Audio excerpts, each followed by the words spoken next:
Right, welcome to Culture Couch Live this week. We got Chris, M, and Mark. How are you guys? Excellent, fellas. Excellent.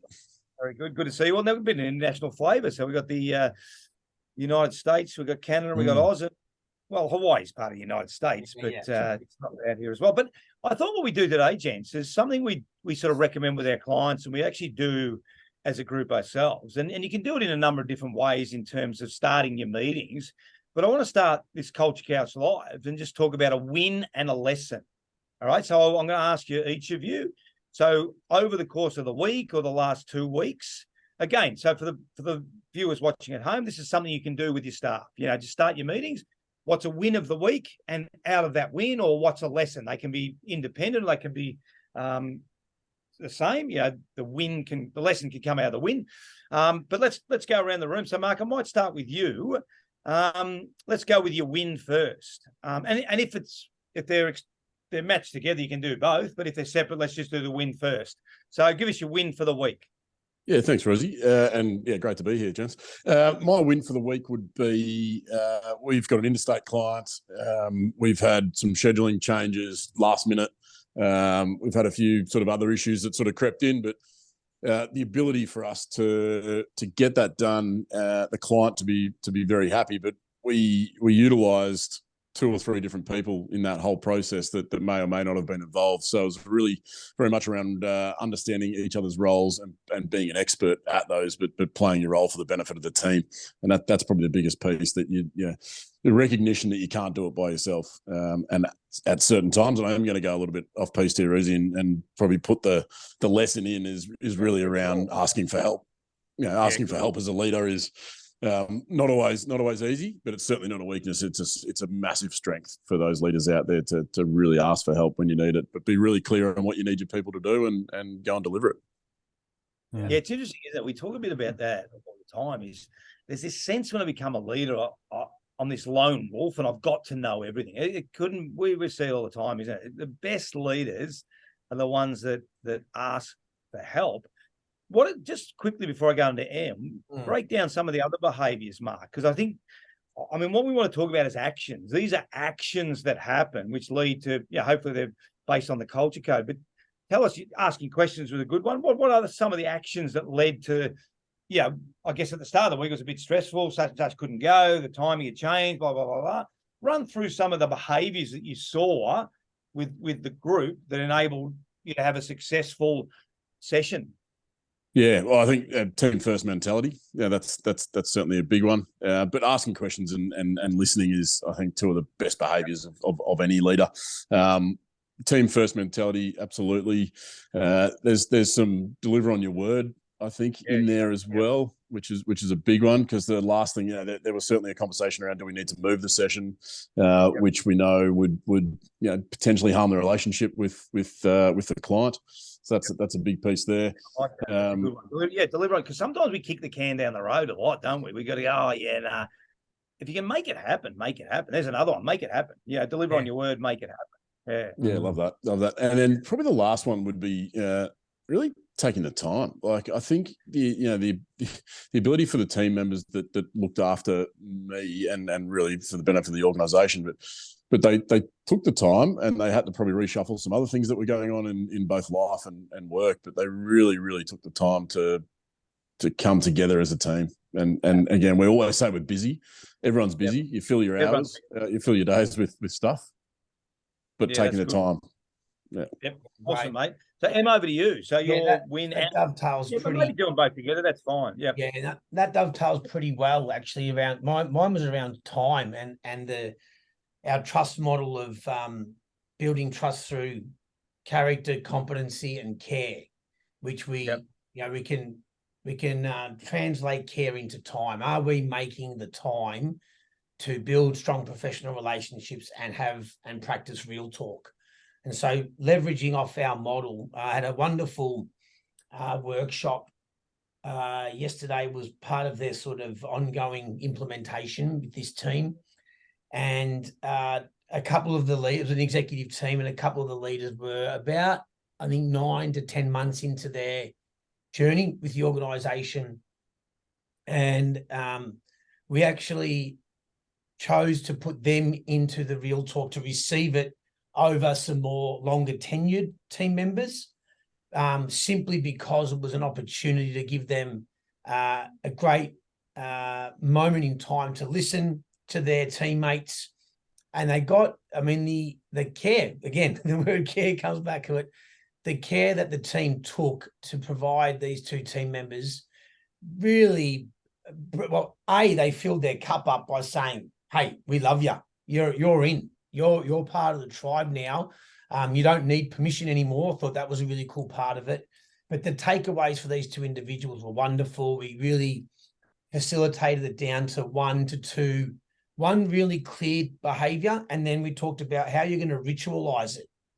And that was where the gold was, because now not only do those two team members have a ritual to bring into their life, but the leaders have one thing to think about for each team member. So when they conduct their one-on-ones or check in on them, they can just check in on that one thing. So we've been able to chunk it down, simplify it, not only for the individuals receiving, but the leaders themselves. And I thought that was really cool. But it all came back, and I shared this at the end, it all came back to the fact that they booked the time. They, and this is a busy go team. Like they're really ran by external forces. So 3 hours in that boardroom downtown Toronto was just magnificent, and it just makes our work just very, very rewarding. So thank you to that team, and trust model care is what it's all about. Yeah, awesome. Isn't it amazing? Like I always sort of you get to the end of our first stage of our program, and you get to the Real Talk session, you can see people juggling around their chairs and like nervous and that. But every time you get through it, you can just see the smiles on people's faces. People want feedback, you know, like contagious. But it's right time, right place, and it's sort of systemizing it. And again, I'm coming from the industry I've come in with, where feedback it was pretty brutal in the 80s. So I wouldn't recommend that sort of feedback. But you know, the feedback was just designed to make me better, a better player and a better team and all that sort of stuff. So as long as you're taking that view, but it always resonates with me, Em, isn't it? It's like when that feedback session is done, you can see the smiles, the bouncing people. Gee, that's great. I didn't really know that people appreciate me that much. So again, that positive feedback is super important as well. That's what I think. That's what I've come to realize. I think we share it a lot. Real talk isn't just the difficult conversations. No, Real 100%. Talk is the catch the good part. And if we systemize catching the good, you fill the trust bank. So, and you know, when you have those tough ones, you probably are going to lose. You're going to withdraw a few bucks in that moment. You're going to pull some cash out. But when there's no, you go on a Saturday night as a young fella and there's no money in the bank, it's not a very fun night, right? It's the same thing here. There needs to be dollars in that trust bank. So by the time we got to the areas of growth and suggestions for improvement, both team members were like, wow, I did not know you thought that about me. So then the brain is like open to, okay, what do I need to do to be the best team member? And that was what came out of the back of it. To our point, even before this call, the team itself galvanized, and those two individuals stopped having to do everything, right? It just took the pressure off them. And it was a really cool, it was a really cool couple of moments where we just paused and felt the energy. It was very, very cool. Yeah, awesome. I was just going to say, I think if leaders can, for the leaders out there, if they can think care in respect to giving and receiving feedback, if you can link those two together, you're going to go a long way. Because I think care is often seen as something totally different, or care is seen as something that is just a nice thing to do, whereas it's a must. You've got to link care to giving and receiving feedback. I'll ask you, Mark, have you had this statement before in your consulting with us? Now that you're a bit of fair way in now, I can't tell Mark that because I care about him too much. Yeah, right? Absolutely. Yeah, that's the thing. Our reply on mine for sure is, well, if you care about Mark, then you would give him the feedback. Yeah. It's the biggest barrier in giving feedback. Yeah. I think the other way to look at it, Mark, is similar. Is give the feedback from the heart. The information comes from the head, but give it from the heart, which is that care thing. We're giving it because we care about someone, isn't it? Yeah. That's a great point. Chris, over to you. What wins and So when you brought this up, Rizzy, I was kind of looking forward to talking about this because my example or my shout out or my win here recently is going to be our most recent dealer that we've done work with and done a completely different departure than what I've done in the past, where we really started. So my work in the past has always been about process and how we apply that process in the CRM. And we never talk about our values and our behaviors, standards and expectations. It's always process, process, process. And in this instance, we started with values and behaviors in defining the challenges that we have now and how we want to define ourselves in the future, not just by the words, but then what does that look like in defining out what those behaviors are. And so with this most recent dealership, we took the time to, and I think that's a really key piece, because we spent 2-3 hours really going through that foundational piece to really define how they wanted to go to market, and then empowered the team to create the process, trusting that they would make the right choice based off of those values and behaviors. And the win came much faster than I've ever seen it in the past. Now we're 2 full months in, and this last month in their district, where they've always run at the bottom of their standings for what we call turn rate, which is their percentage of inventory sold, they were at the top of the board for the first time when they've typically been at the bottom. And so, and it wasn't even just barely getting across the line, they made it with daylight. And so it's really been transformational for them. And it's funny, we do a weekly check-in, and checking in with the management team on Monday, the last day of the month, and asking them what did they attribute it to? And it's funny, the things that they came back to were the values that they stepped up, that they defined in the beginning. We're working better as a team. We're aligned. No excuses, right? Like all of these things that they lined out were the things that it was just coming top of mind now. So it's really heartening for me doing this work, seeing that it's really working in my home industry, I suppose. So yeah, that'd be it.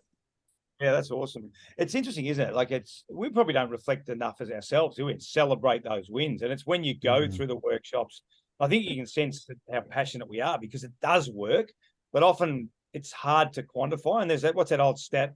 I think that Carly pulled out a while ago, was like 90% of CEOs believe culture is more important than strategy. Yeah. But 70% of those same CEOs divert the strategy. Yeah. And my message, probably the lesson from listening to this conversation, it works.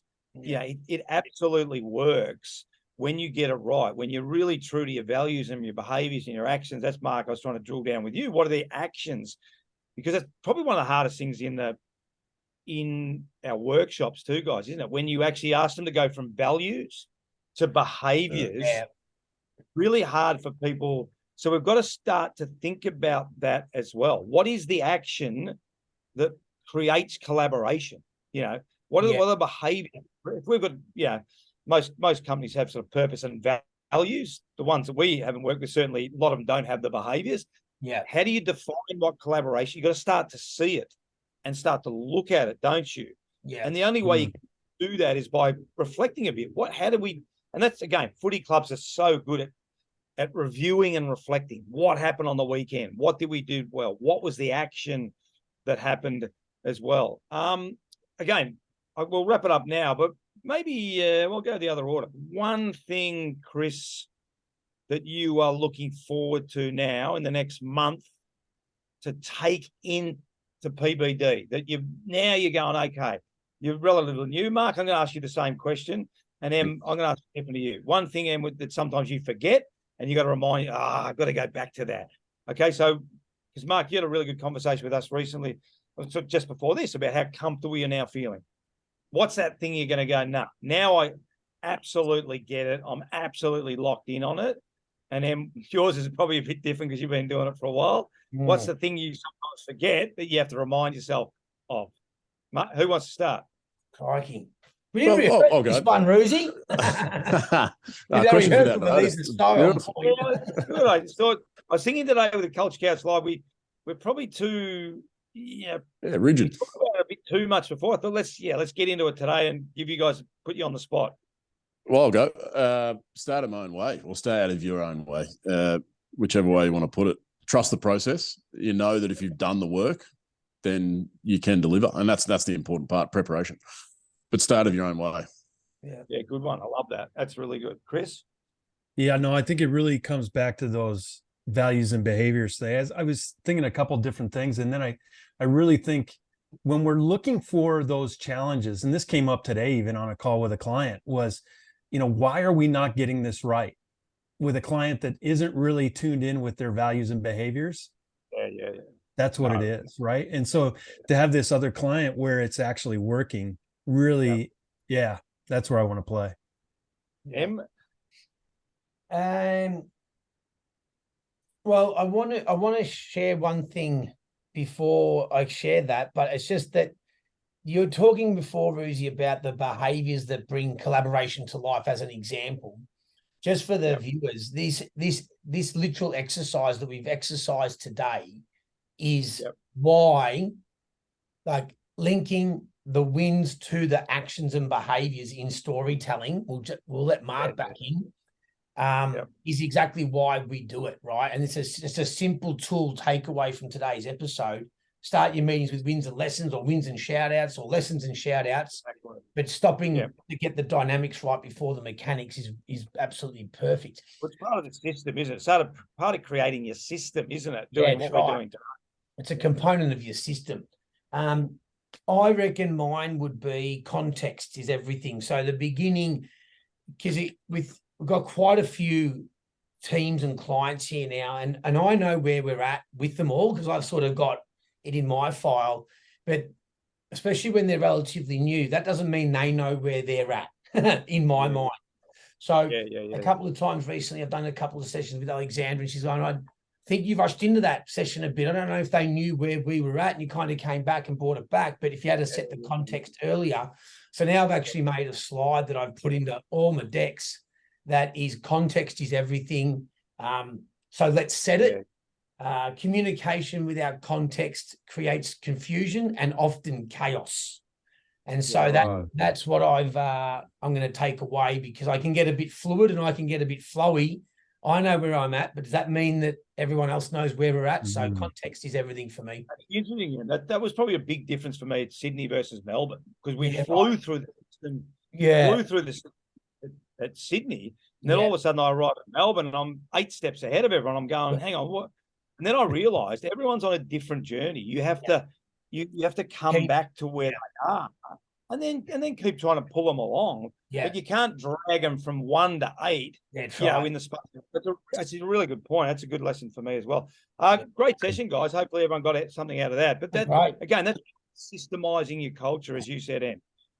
Shout outs, wins, lessons, challenges, whatever it is, have those conversations just in little short bite size, start the meetings, finish the meetings, whatever that might look like. But hopefully some good nuggets there.